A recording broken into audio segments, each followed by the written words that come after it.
Oui, je vais vous parler d'un sujet qui m'intéresse déjà depuis un certain temps, qui est la seconde vie d'Eiffel. On a évoqué le fait, Dominique en particulier, que en 1893, disons, l'entreprise Eiffel, patronnée par Gustave lui-même, est pour lui une histoire terminée. Et bien qu'il reste quand même un peu présent, mais enfin bon, c'est un autre sujet. En tout cas, il n'est pas tout jeune. Hein, je veux dire, quand on est en 1893, il a 61 ans. Et il a beaucoup d'argent. Il a beaucoup d'argent parce que même l'affaire de Panama, très pénible pour lui, au point de vue réputation, n'est pas pénible au point de vue économique. Et cet argent, il va l'employer, on vient de le dire, à l'acquisition de biens immobiliers, d'objets de toutes sortes, peut-être de tableaux, on verra. Mais il va aussi se passionner, bon, c'est plus fort que lui, pour des sujets que je dirais de science et plutôt de sciences appliquées et des choses très modernes. Et il va jouer un rôle absolument extraordinaire, beaucoup plus important que l'on imagine, parce que moi je le considère comme étant un des pères de l'aviation, en étant assurément un père de l'aérodynamique expérimentale. Le fond de l'affaire, c'est qu'il va comprendre que la question du vol des avions ne peut pas se résoudre par des calculs, du moins à cette époque, et que tout est dans la manière d'expérimenter. Donc il va considérer, à juste titre, que l'aérodynamisme est une science expérimentale. Alors il ne suffit pas de dire que c'est une science expérimentale, il faut savoir faire ce qu'il faut pour qu'elle soit véritablement une science. Et le fond de l'affaire, je pense, c'est de savoir faire des mesures. Si vous ne savez pas mesurer, bon, tous ceux qui ont fait un peu de physique, il y en a, j'en suis sûr, pas mal dans la salle, savent que la physique, et notamment la physique du XXe siècle, va reposer sur la mise au point d'appareils de mesure de plus en plus sophistiqués qui vont permettre de faire avancer la théorie, entre autres par le fait, et je pense à Einstein, que les résultats des mesures ne sont pas compatibles avec la théorie. Il est complètement dans cette affaire-là. Alors, il va se passionner pour l'aviation, et je commence justement par une photo, alors qu'il l'a prise, je ne sais pas. On est au meeting de Nice en 1910, et on voit, il est entouré de pionniers de l'aviation, beaucoup d'ingénieurs qui sont absolument des fous furieux de l'aviation, et qui vont jouer un rôle majeur en France. Il ne faut pas oublier que c'est en France qu'elle est née.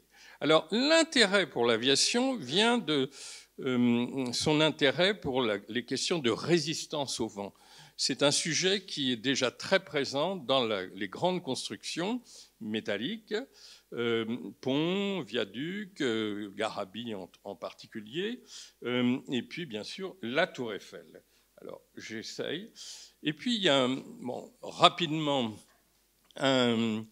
une image, il y a un chantier qui l'a beaucoup fait réfléchir, lui et son entourage d'ingénieurs, c'est la Statue de la Liberté. La Statue de la Liberté, il faut le savoir, ne tient que parce que le pylône qui est caché derrière l'enveloppe de cuivre a été très très bien conçu. Et c'est un calcul de résistance au vent qui est relativement compliqué. Plus compliqué qu'un pylône ordinaire. Pourquoi ? Parce qu'il y a le bras. Tous ceux qui ont fait de la statique graphique le savent. Donc, il solutionne ce problème-là, et la statue est toujours là. Et donc, il y a toute une réflexion sur le vent, la résistance au vent derrière, sur lequel je ne m'étendrai pas. L'autre chose aussi qui préfigure en quelque sorte toute cette seconde vie, c'est ce qu'il fait au sommet de la Tour Eiffel, qui est un domaine un peu réservé pour lui, dans lequel il installe un certain nombre de laboratoires et même un petit appartement. Et il va y installer précisément des appareils de mesure. Et des appareils de mesure qui vont lui permettre, entre autres, de jouer un rôle dans l'évolution de la météorologie. C'est très important en matière de météorologie. Alors, ces appareils de mesure sont fabriqués par une entreprise très importante pour notre affaire, qui est l'entreprise des frères Richard, qui sont probablement les meilleurs fabricants d'appareils de mesure de Paris. Voici une publicité. Ils étaient vers l'impasse Fessard et c'était deux frères. Ils fabriquaient des baromètres, des thermomètres, toutes sortes de choses extrêmement précis, avec deux choses qu'il faut rajouter, non seulement la mesure de la variable en question, mais aussi l'enregistrement de ces variations et la transmission à distance de l'évolution avec un système de transmission pour pouvoir mesurer comment les choses, par exemple la vitesse du vent, mais aussi la température, tout ça évolue au cours du temps. Alors il y a des anémomètres en particulier pour la vitesse du vent. Il est très... non, c'est ça. Il est très, très, très près de... J'ai beaucoup aimé votre communication, mais il y a des tas de sujets. Justement, la photo, on s'en doutait pas forcément, et on comprend, par la façon dont vous l'avez expliqué, que c'est précisément à la fois un hobby, mais aussi un intérêt pour la technique, pour comprendre ce qui se passe, et toute une série de techniques. L'aviation, c'est un peu la même chose, d'une certaine manière. Alors, j'ai essayé de... Je connais bien l'histoire de la soufflerie, et notamment du rapport avec Blériot, avec le vol de 1909. Mais là, j'ai regardé d'autres choses pour essayer de trouver la préhistoire de cette histoire. Et Fond d'Orsay, incontournable, j'ai vu qu'il y avait une première chose qui n'est pas à n'importe quelle date, c'est-à-dire en 1903. En 1903, c'est au moment où les frères Wright font le premier vol motorisé en Caroline du Nord. C'est un moment vraiment où tout d'un coup, on sent qu'on va résoudre la question du plus lourd que l'air. Et il fait un projet d'aérodrome, ça s'appelle comme ça, à la Tour Eiffel. À la Tour Eiffel, par aérodrome, il faut comprendre un appareil d'essai des machines volantes et de la manière en particulier dont la stabilité, disons, des dix appareils. Alors, il s'appuie en fait sur des travaux très intéressants. On est dans une histoire passionnante et très française de la naissance de l'aviation, où il y a énormément d'acteurs qui se connaissent, qui se concurrencent, etc. Et ils se retrouvent, c'est des passionnés. Ils se retrouvent en particulier à l'Aéroclub, qui est fondé en 1900 ou 1901, je ne sais plus, je ne sais pas exactement, auquel il adhère très vite. Et il y a entre autres un personnage très important qui va mourir en 1909 d'un accident, qui est le capitaine Ferber, qui fait justement un premier aérodrome juste avant celui d'Eiffel, c'est-à-dire début 1903. Celui de la Tour Eiffel, c'est fin 1903. Alors, on a un certain nombre de documents que je vous montre juste pour vous montrer le type de documents dont on dispose. On ne va pas rentrer trop dans sinon on va être là encore demain. Donc, pour évoquer, et j'avoue qu'on peut continuer à travailler, c'est ce que je disais tout à l'heure, il y a encore des choses à faire avec les archives dont on dispose sur un certain nombre de sujets. Alors, le problème, il s'agit, je croyais que j'avais une description, mais j'ai peut-être modifié ou enlevé, il s'agit principalement de faire partir un câble depuis le premier étage de la Tour Eiffel et de le faire courir pendant 500 mètres jusqu'à un pylône d'une quinzaine ou une vingtaine de mètres. Donc l'appareil descend et on peut voir comment il se comporte. Ça n'est resté qu'à l'état de projet, mais bien avancé. Donc un projet où on ne se contente pas d'avoir des idées, mais il faut commencer à voir comment faire. Et en particulier, alors une chose, le vent certes, mais aussi la connaissance des matériaux. Eiffel, en bon centralien, connaît parfaitement tous les matériaux parce qu'il a fait des cours de résistance de matériaux, de métallurgie, de chimie, de tout ce qu'on veut. Donc il connaît ça par cœur, pas forcément très très bien, mais il en a entendu parler, il sait comment ça se fabrique et il sait comment on comprend les matériaux. Et évidemment, le plus important, c'est le fer, la fonte et l'acier. Alors l'aérodrome de la Tour Eiffel, le point de on commence à le connaître le 30 novembre 1903 par une conférence à l'Aéroclub. Ce qui veut dire qu'il y travaille avant, bien entendu, et il y a un certain nombre de descriptions, donc comment il est fait, et une référence au capitaine Ferber qui est absolument explicite, donc on comprend qu'il a. Alors, des dessins du câble qui va du premier étage de la Tour Eiffel jusqu'à un pylône. Et ce qui est intéressant, c'est qu'on a les dessins, les bleus en particulier, et ces dessins sont signés Mouraille, plus loin, J. Richard, successeur, ingénieur ECP. C'est-à-dire qu'en réalité, il s'adresse plus à Mouraille, qui a passé la main, mais à Richard, J. Richard, successeur, ingénieur, école centrale. On retrouve ce qu'on a dit, le lien quand même qui fonctionne assez bien, et parfois de manière pas évidente. Alors, ils sont très intéressants. Ils font des chemins de fer aériens sur câble, élévateurs convoyeurs et des téléphériques. Donc, peut-être dans les Alpes, justement. Discussion avec Ferber. Il y a un très beau dossier, toujours les archives d'Orsay, dans lequel Ferber, très gentiment, lui dit « formidable, mais je vous suggère de regarder ci et ça ». Pas du tout hautain, je veux dire, c'est une vraie discussion, un échange. Il est très sympa, Ferber. Je le connais un petit peu, si j'ose dire, dans les archives. Et il lui fait des petits dessins, c'est très mignon, si j'ose dire, avec tout un argumentaire pour lui dire j'aurais fait ci, j'aurais fait ça. Il en sort une brochure et il l'envoie à un certain nombre de personnes. Alors, j'ai fait que la première page, mais c'est très intéressant de voir les noms, parce que, on voit en particulier l'Aéroclub, c'est mal écrit, donc très fondamental, sa relation avec l'Aéroclub. Et puis, un personnage que connaît bien Thierry, Ernest Déacon, alors ça fait partie de ces industriels qui se passionnent pour l'aviation et qui vont mettre de l'argent.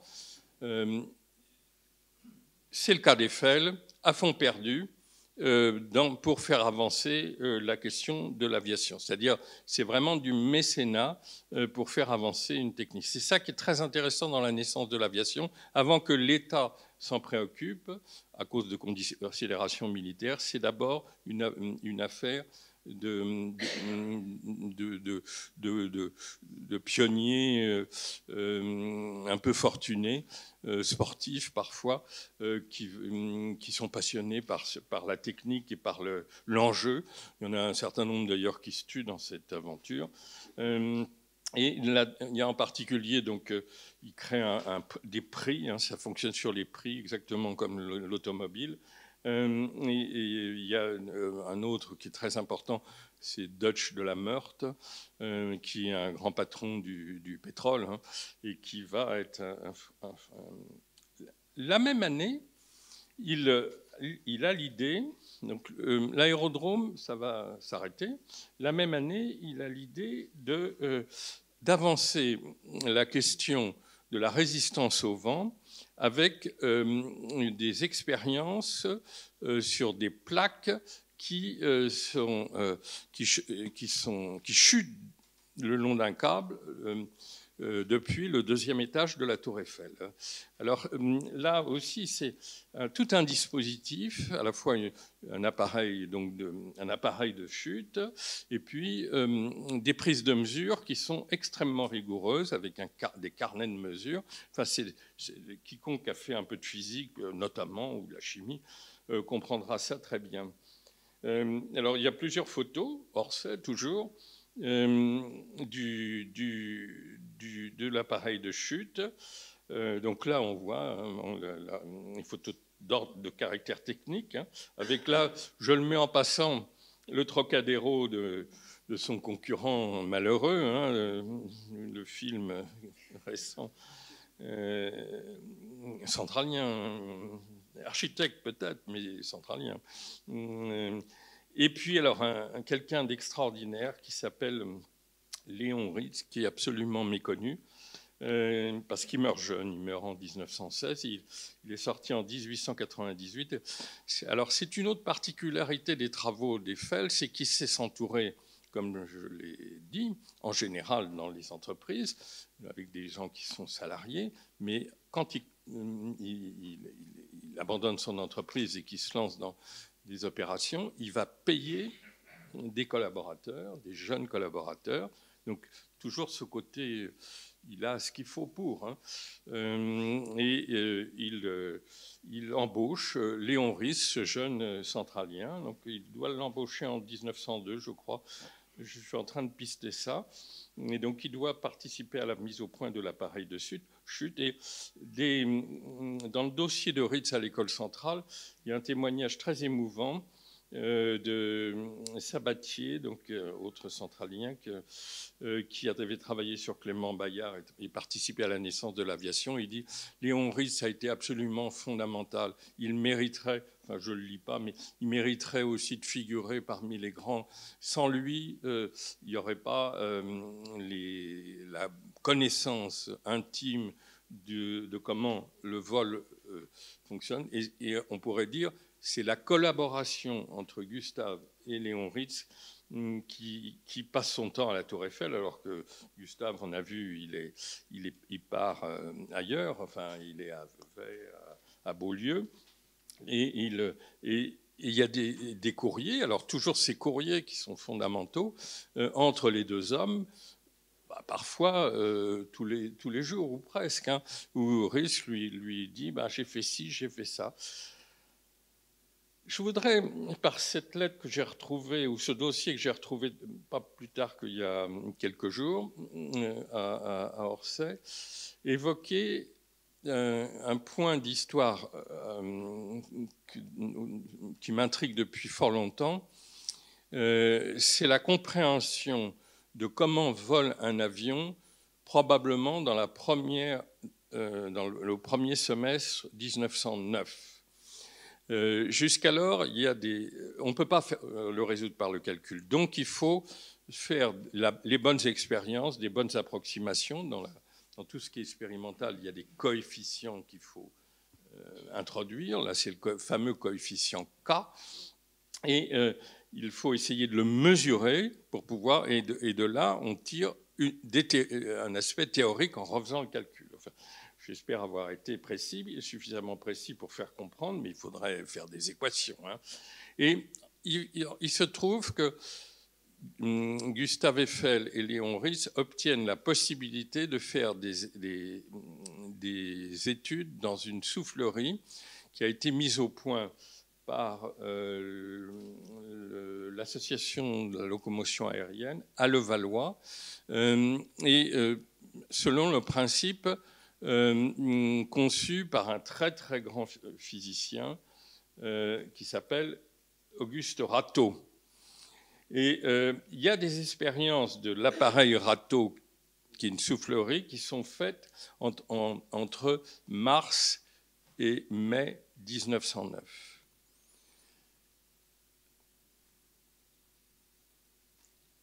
Si on va vers Blériot, on voit la chose suivante.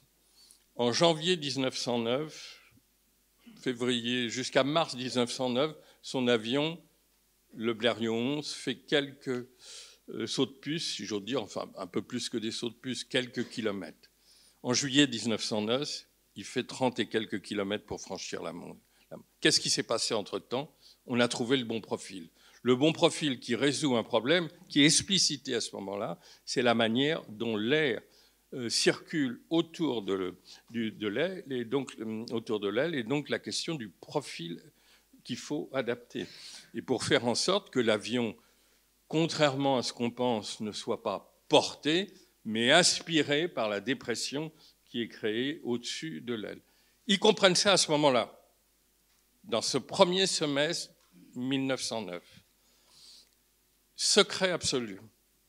Secret absolu, je crois que la raison fondamentale, c'est qu'il y a eu un conflit entre Rateau et Eiffel. Parce que Rateau a dit « mais c'est moi qui ai trouvé ça », et Eiffel lui dit « non, vous avez compris un petit peu, mais pas tout ». Et nous, on a compris le bout qui manquait grâce à nos expériences précisément réalisées là. Rateau, c'est un monsieur Académie des sciences et tout ça, il ne faut pas trop y toucher. Corps des mines. Bon, vous voyez ce que je veux dire. Alors, en même temps, très fort, il n'y a rien à dire. Hein. Alors, de là va naître, mais juste après le vol de Blériot, la construction la première soufflerie. Donc, on est passé d'un appareil de chute à un système de soufflerie, avec un système de soufflerie qui n'est pas celui qui est utilisé jusqu'alors, c'est-à-dire que le ventilateur qui souffle, au lieu de pulser, il aspire. Et ça, là aussi, c'est une innovation très importante qui explique beaucoup de choses. Donc, avec RIS, toujours avec RIS, en collaboration avec RIS, ils mettent au point ce système de soufflerie. Et donc, il y a ce laboratoire du Champ de Mars qui est créé. Et ensuite, il va y avoir, alors c'est connu, là, on rentre dans du connu, le laboratoire d'Auteuil, 1912. Simplement, alors, un des choses qui est intéressante et que toujours les archives, hein, je mets en avant les archives, il y a les carnets de Gustave Eiffel dans les archives d'Orsay qui sont absolument illisibles pour un lecteur qui ne prend pas le temps d'eux. Et là, on voit les achats, combien ça lui a coûté, 252 500 francs, avec le terrain, tout ça. C'est écrit en patte de mouche, hein. Donc il faut être très, très bon chercheur pour arriver à dénicher ça. Alors voilà le laboratoire. Alors j'arrive maintenant très, très vite... Avant d'avoir une conclusion rapide sur le cinéma, si je prends 2 minutes de plus, vous ne m'en voudrez pas, parce que le cinéma, c'est majeur et ça fait rêver. Ouais, il est quelle heure, là? Alors, il va travailler pour faire des bombardiers. En 1915, il est rattrapé par la guerre. Et donc sollicité, il est très âgé. Hein. Et on voit qu'il y a un échange avec Breguet sur la question du bombardement dans ses carnets. Malheureusement, il n'y a pas la date.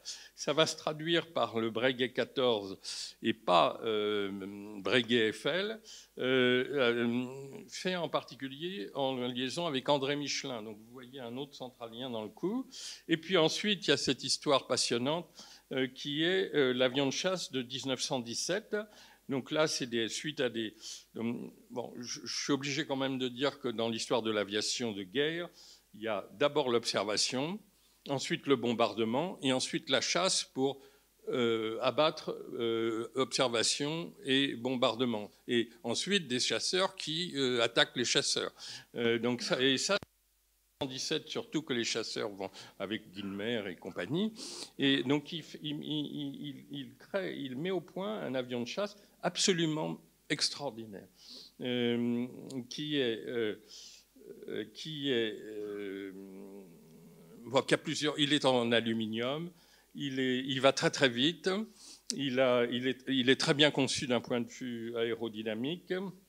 Et il fait, donc, il va très vite et il est très maniable. C'est-à-dire que c'est ce qu'il faut pour un avion de chasse. Il a un vol oblique, du piqué, etc. Donc très bien conçu, très bien calculé. C'est construit par Breguet. Alors, Louis Breguet, personnalité supélec majeure, qui donne un bâtiment de Gif-sur-Yvette, le bâtiment Breguet. L'autre, ça s'appelle Eiffel. Là, on a l'avion Breguet-Eiffel. Donc, je pense qu'il va falloir le prendre comme quelque chose de très important à Gif-Saclay, cet avion. Bon, le problème, il est en avance sur son temps. Dans les essais, il y a un crash, le pilote se tue. Eiffel continue pas, il est âgé, il est très âgé, et il donc vol piqué, et il décide de jeter l'éponge. Mais ça va être repris par Breguet, et c'est à la base de beaucoup de choses ultérieurement qui vont se produire. Alors je voudrais quand même finir sur le cinéma. C'est la même histoire d'une certaine manière, c'est-à-dire le point de départ, c'est les observations scientifiques de la Tour Eiffel avec... Pareil, les frères Richard. Alors, on a évoqué le comptoir général de photographie. C'est un des deux frères Richard, Félix Max, avec une étape très importante qui est l'observatoire du Mont Blanc, pour lequel Eiffel est sollicité pour la construction. Donc, il s'intéresse aux observations à haute distance, à haute altitude, Tour Eiffel. Là, c'est encore plus. C'est le Mont Blanc. Et il fait ça avec Joseph Vallot, qui est Monsieur Mont Blanc, on peut dire. Donc, il y a toute une série d'échanges et de projets dans lesquels intervient un autre centralien très important qui est Raphaël Bischoffheim, Observatoire de Nice, Max de Nansouty, Mont Blanc. Et à ce moment-là arrive le rachat par Vallot et Eiffel, principal actionnaire, du comptoir général de photographie de Félix Mac Richard, dont initié par Léon Gaumont, ancien employé de Richard, des frères Richard. Donc Richard, alors, ils vont faire ensemble des appareils, on en a évoqué, de photographie, et puis donc la chronophotographie, qui annonce la fabrication de caméras, de projecteurs, etc.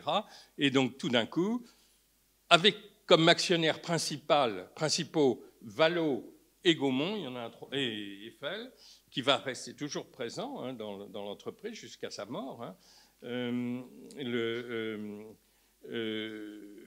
Donc avec ces deux-là, donc l'entreprise Gaumont qui va devenir ce qu'on sait.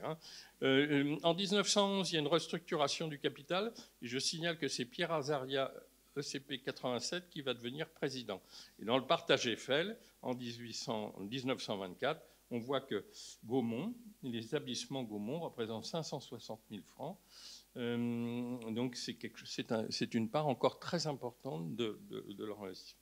Alors, pour donner la parole, la suite à Philippe, j'introduis Alice Guy, qui est morte en 1968, il manque le 68, qui est la secrétaire de Gaumont, qui est la pionnière du cinéma. Une personne absolument épatante. Moi, je trouve qu'elle est vraiment extraordinaire, qui est vraiment la première réalisatrice en France et en Amérique.